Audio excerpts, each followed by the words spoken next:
जय हिंद मित्रांनो, आपल्या Shivarth day classes या यूट्यूब चॅनलला मी सर्वांचं स्वागत करतो. आपण या व्हिडिओमध्ये महत्त्वाच्या बालमानसशास्त्रातील काही उत्पत्ती व सिद्धांत पाहणार आहोत. त्या संबंधित असणारे प्रश्न याबाबत आढावा घेऊया आपण.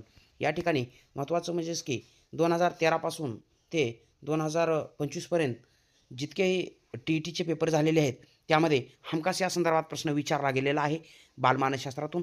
तर बघूया पहिला पॉईंट महत्त्वाचा, की बालकाच्या अध्ययन प्रगतीबाबत असणारा आलेख म्हणजे काय? तर त्याला आपण काय म्हणायचं त्या ठिकाणी अध्ययन वक्र. पुढचा प्रश्न आहे दुसरा, साहचर्यवादी उत्पत्ती कोणी मांडली? तर एडवर्ड थॉर्नडाईक यांची साहचर्यवादी उत्पत्ती पाहायला मिळते आपल्याला. पुढचा प्रश्न बघूया आपण.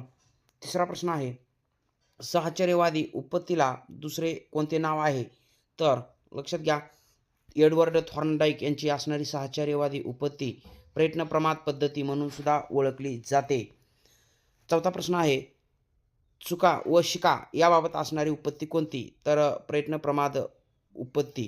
तर लक्षात घ्या, म्हणजेच की चुकत चुकत यश मिळतं, असं या ठिकाणी एडवर्ड थॉर्नडाईक यांनी या प्रयत्न प्रमाद किंवा साहचर्यवादी उत्पत्तीचं या ठिकाणी सार मांडलेलं आहे. पुढचा प्रश्न बघूया आपण.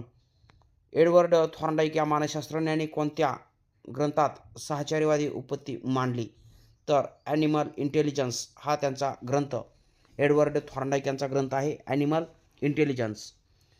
सहावा प्रश्न आहे, एडवर्ड थॉर्नडाईक हे कोणत्या देशाचे मानसशास्त्रज्ञ होते? तर अमेरिका या देशाचे एडवर्ड थॉर्नडाईक हे मानसशास्त्रज्ञ. सातवा प्रश्न आहे, एडवर्ड थॉर्नडाईक यांच्या चेतक प्रतिसाद उत्पत्तीमध्ये असणारे प्रयोगाचे घटक कोणते होते? तर थॉर्नडाईक यांनी मांजर, मासे आणि कुटपेटिकाचा वापर आपल्याला केलेला दिसून येतो. किंवा प्रश्न असाही विचारला जाईल, की एडवर्ड थॉर्नडाईक यांनी कोणत्या प्राण्यावर प्रयोग केला? तर मांजर. पुढचा प्रश्न आहे, आठवा प्रश्न असणार आहे, योगायोगाने यशाचा मार्ग सापडतो असे कोणत्या मानसशास्त्रज्ञाने उत्पत्तीमार्फत, इथं उत्पत्ती हा शब्द लक्षात घ्या, उपपत्ती मार्फत सिद्ध केले? तर ते शास्त्रज्ञ कोण आहेत? तर एडवर्ड थॉर्नडाईक. लक्षात घ्या, या माध्यमातून त्यांनी मांजराने मासे मिळविण्यासाठी जी काय कुटपेटीच्या बाहेर येण्याचा प्रयत्न केला आणि त्यामध्ये बरेच वेळेस मांजराला अपयश आलं आणि नंतर मात्र योगायोगाने मांजराचा पाय त्या ठिकाणी जी काय कुटपेटीमध्ये असणारं जे काय कळ होती, तर त्यावरती पडला आणि त्या ठिकाणी कुटपेटीचा दरवाजा उघडला आणि मांजराने मासे खाल्ले. हे आपण या उत्पत्तीमध्ये बघितलेलं आहे. नवा प्रश्न असणार आहे, अध्ययन वक्रातील पठारावस्था म्हणजे काय? तर अध्ययन वक्रामध्ये जी काय पठारावस्था असते, तर शून्य प्रगतीचा काळ म्हणून आपण त्याला त्या ठिकाणी लक्षात घ्यायचं आहे. आणि पठारावस्थेमध्ये कोणत्याही प्रकारे आपण अध्ययन करण्याचा प्रयत्न केला तरी हे अध्ययन होत नाही आणि पठारावस्था येण्यापाठीमागची काही कारणंसुद्धा आहेत. मग त्या विषयामध्ये आवड नसणं त्या विद्यार्थ्याची, किंवा त्याच्यानंतर एकूण बराच वेळ जर एखादा विद्यार्थी अध्ययन करत असेल, तर त्या विद्यार्थ्यामध्ये एक वेगळ्याच प्रकारचं नैराश्य येताना दिसून येतं. तर त्याचबरोबर महत्त्वाचं म्हणजेच की त्या विषयामध्ये जे असणाऱ्या संकल्पना आहेत त्या समजत नसतील तरीसुद्धा त्या विषयामध्ये पठारावस्था येऊ शकते. तर पुढचा प्रश्न आहे महत्त्वाचा, की 10वा प्रश्न बघा, अध्ययन वक्राचा अंतिम टप्पा कोणता आहे? अध्ययन वक्राचा अंतिम टप्पा कोणता आहे? तर लक्षात घ्यायचा आहे, शारीरिक परिसीमा. शारीरिक परिसीमा हा अध्ययन वक्राचा अंतिम टप्पा आहे. आता या शारीरिक परिसीमेच्या पुढे सुद्धा जाण्यासाठी शिक्षकांनी मार्गदर्शन विद्यार्थ्याला करणं गरजेचं असतं. पुढचा प्रश्न आहे 11वा, अध्ययनातील पठारावस्था दूर करण्यासाठी योग्य असणारा उपाय म्हणजे डॅश होय. तर शिक्षकांचे मार्गदर्शन महत्त्वाचं असणार आहे. पठारावस्था दूर करण्यासाठी एक महत्त्वाचं एक मार्ग असेल. पुढचा प्रश्न आहे, एडवर्ड थॉर्नडाईकने सांगितलेले अध्ययनाचे नियम कोणते?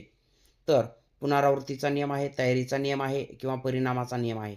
लक्षात घ्या, हे महत्त्वाचे नियम या ठिकाणी आपल्याला लक्षात घ्यायचे आहेत. म्हणजेच की थॉर्नडाईक यांनी सांगितलेले अध्ययनाचे नियम आहेत हे महत्त्वाचे. किती आहेत? तर 3 नियम आहेत. असाही प्रश्न येऊ शकतो. पुढचा प्रश्न आहे, की अभिजात अभिसंधान ही उत्पत्ती कोणी मांडली? तर पॅव्लोव यांनी ही उत्पत्ती मांडलेली आहे. पुढचा प्रश्न आपण बघूया. 13वा प्रश्न झाल्यानंतर 14वा प्रश्न महत्त्वाचा असणार आहे, की पॅव्लोव यांनी कोणत्या प्राण्यावर प्रयोग केला?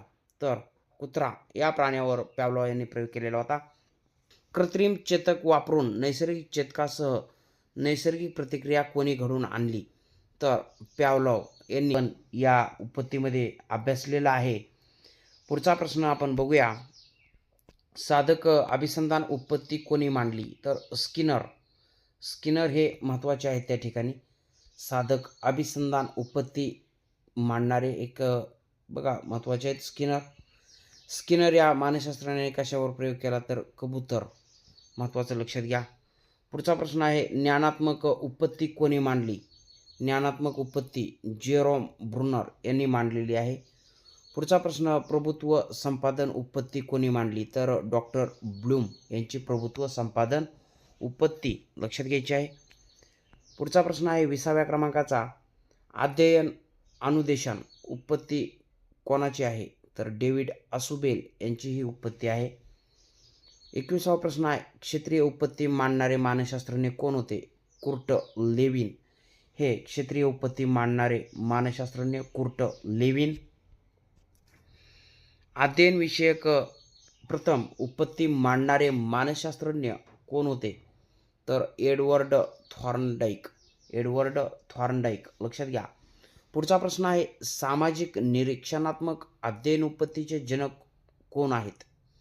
अल्बर्ट बांदुरा यांना सामाजिक निरीक्षणात्मक अध्ययन उत्पत्तीचे जनक मानले जाते.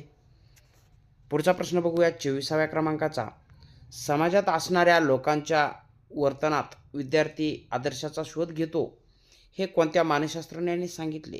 तर अल्बर्ट बांदुरा. पुढचा प्रश्न आहे मर्मदृष्टीमूलक उत्पत्ती कोणी मांडली? तर कोहलर या मानसशास्त्रज्ञांनी मांडलेली आहे. पुढचा प्रश्न आहे म्हणजेच की मर्मदृष्टीमूलक अध्ययन उत्पत्तीचा जर विचार केला तर काहीतरी समस्या त्या ठिकाणी निर्माण करून ती समस्या सोडविण्यासाठी विद्यार्थ्यांना या माध्यमातून मार्गदर्शन केलं जाऊ शकतं. लक्षात घ्या. मग त्या ठिकाणी कोहलर हे कोणत्या देशाचे मानसशास्त्रज्ञ होते? प्रश्न येऊ शकतो. तर जर्मनी. पुढचा प्रश्न आहे 27वा कोहलर या मानसशास्त्रज्ञाने कोणत्या प्राण्यावर प्रयोग केले? तर चिंपांझी माकडावर बघा कोहलर यांनी प्रयोग केलेला पाहायला मिळतो आपल्याला. पुढचा प्रश्न आहे 28व्या क्रमांकाचा प्रश्न. कोहलरने प्रयोग केलेल्या चिंपांझी या माकडाचं नाव काय होतं? तर सुलतान असं नाव होतं. आणि कोहलर यांनी बघा एक महत्त्वाचं म्हणजे की केळी टांगलेली होती आणि त्या केळीला म्हणजे की हस्तगत करण्यासाठी माकडाने जे काही प्रयत्न केले ते या माध्यमातून मर्मदृष्टीमूलक अध्ययन उत्पत्तीच्या माध्यमातून सांगितलेलं पाहायला मिळतं आपल्याला. पुढे 29वा प्रश्न आहे की पॅव्लॉव हे कोण होते? तर शरीर विज्ञान शास्त्रज्ञ होते पॅव्लॉव. पुढचा प्रश्न आहे बघा या ठिकाणी 30वा प्रश्न असणार आहे, शेवटचा प्रश्न असणार आहे आपला या व्हिडिओमधला. सामाजिक निरीक्षणातून आदर्शाचा शोध घेणे हे कोणत्या मानसशास्त्रज्ञाच्या अध्ययन उत्पत्तीचे वैशिष्ट्य आहे? तर अल्बर्ट बांदुरा. लक्षात घ्या प्रश्न महत्त्वाचा बनतो आणि अशा स्वरूपाचे प्रश्न 2013 पासून TETमध्ये आपल्याला विचारले जाऊ लागलेले आहेत. तर मित्रांनो आपण जर माझ्या चॅनलला नवीन असाल तर चॅनलला सबस्क्राईब करा. पाठीमागच्या 2 वेळेस TET परीक्षा पात्र असण्याचा अनुभव या ठिकाणी पूर्णपणे वापरून आपण सर्वच जी काही माहिती आहे ती घेत आहोत आणि आगामी जी काय होणारी 2026मधील TET परीक्षा आहे तर या परीक्षेतील परिसर अभ्यास, मराठी व्याकरण त्याचबरोबर बालमानसशास्त्र या घटकांचा आपण आढावा घेऊया. हा व्हिडिओ आपल्या मित्रापर्यंत शेअर करा, व्हिडिओला लाईक करा. भेटूया पुढच्या व्हिडिओमध्ये. तोपर्यंत धन्यवाद. जय हिंद, वंदे मातरम.